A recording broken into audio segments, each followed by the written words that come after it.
Morning friends, welcome to my channel NS Guddu blog.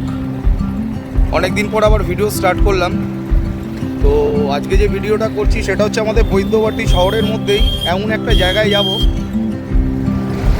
যেখানে প্রকৃতি তার এত সৌন্দর্য ঢেলে দিয়েছে, এটা না দেখলে বিশ্বাস করা যাবে না যে আমাদের বৈদ্যবাটী থেকে 3 কিলোমিটার ডিস্টেন্সের মধ্যে এত সুন্দর একটা জায়গা থাকতে পারে। তো গাড়ি স্টার্ট দিয়েছি, আমরা চলেছি সেই জায়গার উদ্দেশ্যেই। চলো দেখাচ্ছি তোমাদেরকে সেই জায়গাটি। তো আমাদের যাওয়ার পথে দেখলাম পুণ্যার্থীরা জল নিয়ে চলেছে মহেশ্বর তারকনাথের উদ্দেশ্যে, আমাদের তারকেশ্বর ধামের উদ্দেশ্যে। বৈদ্যবাটী নিমাইতীর্থ ঘাট থেকে এনারা জল তুলেছেন।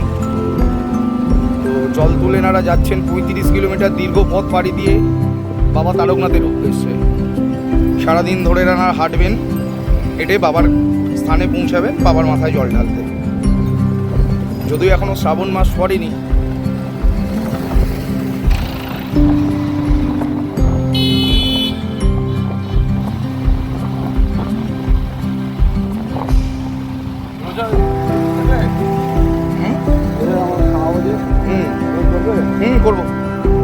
করবো থাকবো। হ্যাঁ, আমরা এখন বৈদ্যবাটী দিল্লি রোড চৌমাথা, যেটাকে নেতাজি মোড় বলা হয়, এই মোড়টা ক্রস করে এখন সোজা চলেছি। এটা যাব হচ্ছে স্ট্রেট আমরা তারকেশ্বরের দিকে। 2 কিলোমিটার যাব, তারপরেই সেই স্থানে পৌঁছাবো। তার আগে রাস্তায় কিছু জিনিস দেখাচ্ছি। আজকে এত বছর ধরে যেটা আমরা কোনোদিন দেখিনি, শ্রাবণ মাসে পুণ্যার্থীদের সময় খালি ইনকাম। এখানকার স্থানীয়রা সবাই ইনকাম করতেই ব্যস্ত ছিল, কিন্তু প্রশাসন সেইভাবে যাত্রীদের পুণ্যার্থীদের সুবিধার্থে কিছু করা হয়নি। না পর্যাপ্ত পায়খানা বাথরুম ছিল, না কিছু ছিল। তো নতুন সরকার চেঞ্জ হওয়ার পর, আজকে নতুন সরকার আসার পর সেই দৃশ্যটা অনেকটা পাল্টে গেছে, পুরনো দৃশ্যটা। তো রাস্তার ধারেই যেতে যেতে চোখে পড়লো বায়ো টয়লেট, যেটা কোনোদিন ছিল না। যেখানে বায়ো টয়লেট হচ্ছে, অজস্র বায়ো টয়লেট করছে, আমরা সেই স্থানের ওপর দিয়ে যাচ্ছি। তো এখন তোমাদেরকে সেই স্থানটাও দেখিয়ে নিয়ে যাব যে কত সুন্দর কাজ চলছে। আমরা সেই জায়গায় এসে গেছি। এই দেখতে পাচ্ছ, এইখান থেকে কন্টিনিউ বায়ো টয়লেট এখন করা হচ্ছে প্রশাসন থেকে। অস্থায়ীভাবে করা হচ্ছে পুণ্যার্থীদের জন্য। তারা যারা এখানে সারা রাত ধরে যাবে বা কালীঘাট সুদীর দুর্গ থেকে লোক আসবে, যাতে তাদের পায়খানা বাথরুমের কোনো রকম সমস্যা না হয়। এত বছরেই প্রথম দেখলাম আমরা এই ধরনের পুণ্যার্থীদের জন্য বায়ো টয়লেট করতে। সত্যিই শুভেন্দু দাদাকে ধন্যবাদ। যদিও এটা কোনো পার্টির কালারের আমি ভিডিও করছি না, যেতে যেতে চোখে পড়লো, যেটা ভালো লাগলো সেই ভালো লাগাটা তোমাদের সঙ্গে তুলে ধরলাম। তো ফ্রেন্ডস, আমরা তারকেশ্বর রুট থেকে এখন চলে এসেছি বৈদ্যবাটী চাপসরা ছিনামোড়। এই ছিনামোড় থেকে ডান দিকে আমরা টার্নিং নিচ্ছি। এই ডান দিকের টার্নিং নিয়ে আমরা সেই স্থানে যাব। তো এই জায়গাটা হচ্ছে ছিনামোড়, আর এই রাস্তাটা যেটা দিয়ে যাচ্ছে এটা হচ্ছে লাহারোড। এই লাহারোড দিয়ে 1 থেকে 1.5 কিলোমিটার গেলেই সেই স্থানটি পেয়ে যাব। গ্রাম্য পরিবেশ একদম। বৈদ্যবাটী শহর ছেড়ে আমরা চলে এসেছি পঞ্চায়েত এলাকা।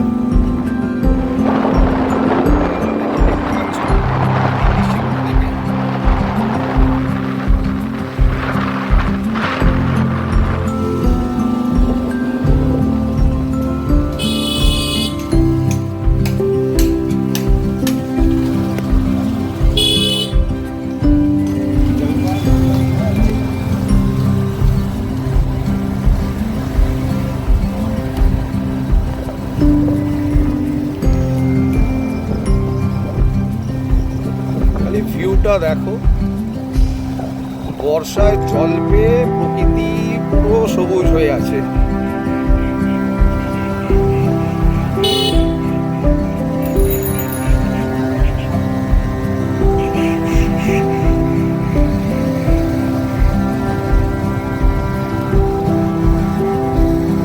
বাসের ভিউগুলো দেখতে থাকো তোমরা। আমার কিছুটা জয়পুর জঙ্গল যাওয়ার পথে যেরকম ভিউ ছিল, আমার ঠিক সেই রকম দৃশ্যর কথা মনে পড়ে যাচ্ছে।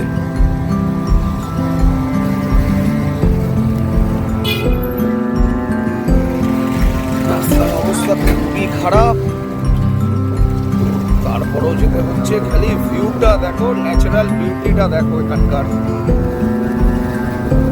জঙ্গলের যে একটা আলাদা সৌন্দর্য আছে, যারা জঙ্গল ভালোবাসে তাদের জন্য খুবই ভালো লাগবে এই জায়গাটা। শান্ত নিরিবিলি একটা পরিবেশ।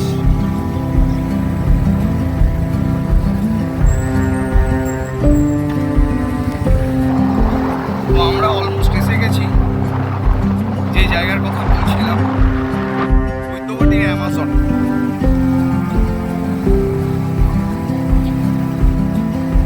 তো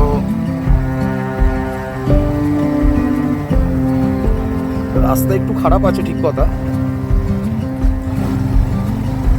রাইট সাইড। তো এই রাস্তাটা হচ্ছে ছিনামোড় থেকে সোজা এসে তোমাদের পঞ্চায়েত পার হয়ে যে রাস্তাটা যজ্ঞেশ্বর তলার দিকে যাচ্ছে, সেখান থেকে 200 মিটার এগোলেই বাবা যজ্ঞেশ্বরের মন্দির ক্রস করে 200 মিটার এগোলেই তোমরা সেই স্থানে গিয়ে পৌঁছে যাবে। তো আমি বলে দেবো তোমরা কিভাবে আসবে, টোটাল আমি ডেসক্রিপশান বক্সে দিয়ে দেবো, প্লাস আমার ভিডিওর মধ্যেই আমি বলে দেবো। তো সেই জায়গা দেখো স্টার্ট হয়ে গেছে অলমোস্ট। দুপাশে জঙ্গল দেখো, খালি বাঁশ গাছের জঙ্গল, তার পাশ দিয়ে যাচ্ছি। বর্ষায় পুরো সবুজ হয়ে গেছে ভিজে গিয়ে। এই হলো বাবা যজ্ঞেশ্বরের মন্দির। এই যজ্ঞেশ্বর তলা ক্রস করে গিয়ে আমরা এইবার ঢুকছি সেই স্থানে। বৈদ্যবাটি শহরের এত কাছে যে এত সুন্দর একটা জায়গা আছে, না এলে তোমরা কেউ বিশ্বাসই করতে পারতে না।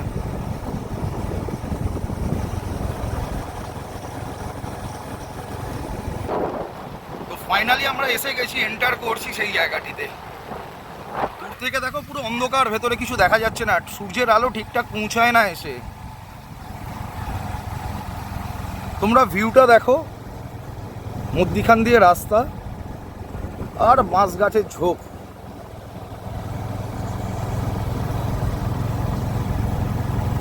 অপরূপ সুন্দর একটা জায়গা, আমার তো বেশ ভালো লেগেছে।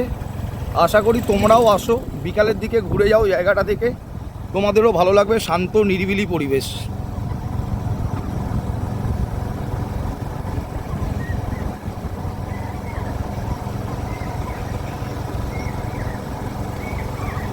মধ্যিখান দিয়ে কালো পিচের রাস্তা চলে গেছে, দুপাশে জঙ্গল। কিছুটা জয়পুর জঙ্গলের ফিলিংস এনে দেয় এই জায়গায় এলে।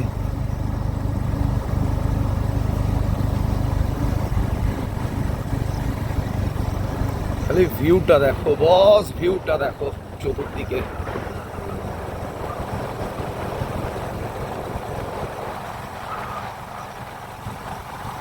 ওহ লাভলি, বাঁশঝাড় আর বাঁশঝাড় দুপাশে। তো এই ছিল বৈদ্যবাটির অ্যামাজন।